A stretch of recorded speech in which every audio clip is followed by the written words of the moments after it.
प्रतिबिंब जनमानसांचे।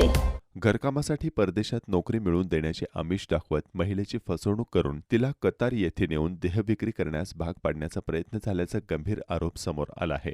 संबंधित महिलेचे पती यांनी याबाबत अहिल्यानगरचे पोलीस अधीक्षक यांच्याकडे लेखी निवेदन देत पत्नीला तत्काळ मायदेशी परत आणण्याची आणि आरोपींवर कठोर कारवाई करण्याची मागणी केली आहे। नमस्कार, अहिल्यानगर मी आज समीर मोहम्मद शेख मी आज एसपी ऑफिसमध्ये एसपी साहेबांना निवेदन द्यायला आलो होतो का माझ्या मंडळीला बाहेर देशात हुसकून पाठवण्यात आलेलं आहे।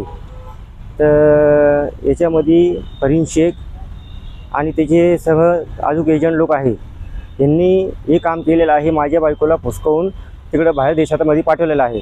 मला फरीन शेखला 2 लाख रुपये द्यायचे आहे। त्या हिशोबाने तिने मला म्हणली का तुम्ही तुमच्या बायकोला बाहेर देशात पाठवू आणि मग ते माझी तिथून रक्कम मी वसूल करीन। असे काम करून माझ्या बायकोला त्यांनी फुसकावून बाहेर देशामध्ये पाठवलेलं आहे।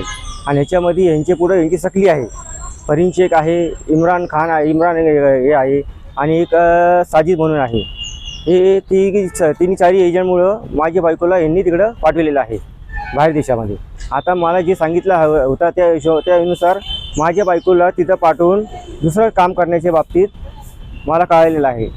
पण माझी बायकोला तिथं प्रॉब्लेम येत आहे, तकलीफ होत आहे। तर माझ्या बायकोचं म्हणणं आहे की मला परत इंडियामध्ये यायचं का मला इथं जमून नाही राहिलं, मला लई तकलीफ राहिली इथं। तर मी फरीन शेख यांना सांगितलं आहे का परत बोलावं, पण हे काही याच्यामध्ये दखल नाही घेत आहे। तर हे मला पैशाची डिमांड करू आले आहे का मला म्हणतात 1.5 लाख रुपये भरा तर तुमच्या बायकोला परत घेऊन येऊ। तर मी 1.5 लाख रुपये आणणार कुठून? मी भाजी विक्री करतात, माझे लहान 3 लेकरं आहे। आज यांचा सांभाळ कसं करू राहिलो मला माहिती आहे। माझ्या पत्नीचा बोलायला मला पैसे मागितले होते एजंटांनी, तर मी त्यांना 20,000 रुपये मारलेले आहे। तर माझ्या पत्नीला पाठवून असे म्हणले 2 दिवसामध्ये, पण अजून माझ्या पत्नीला काय पाठवलेलं नाही यांनी। तर मी त्या बाबतीमध्ये माझी मंडळी आली आहे म्हणून मी एसपी साहेबांना निवेदन द्यायला आलो का माझ्या पत्नीला तुम्ही लवकरात लवकर बोलून घ्यावा आणि माझ्या त्यांच्यावर कडक से कडक कारवाई करावा, अशी माझी एसपी साहेबांना नम्र विनंती आहे। नवीन बातम्या आणि ताज्या घडामोडींसाठी आजच आपल्या चॅनलला सबस्क्राईब करा।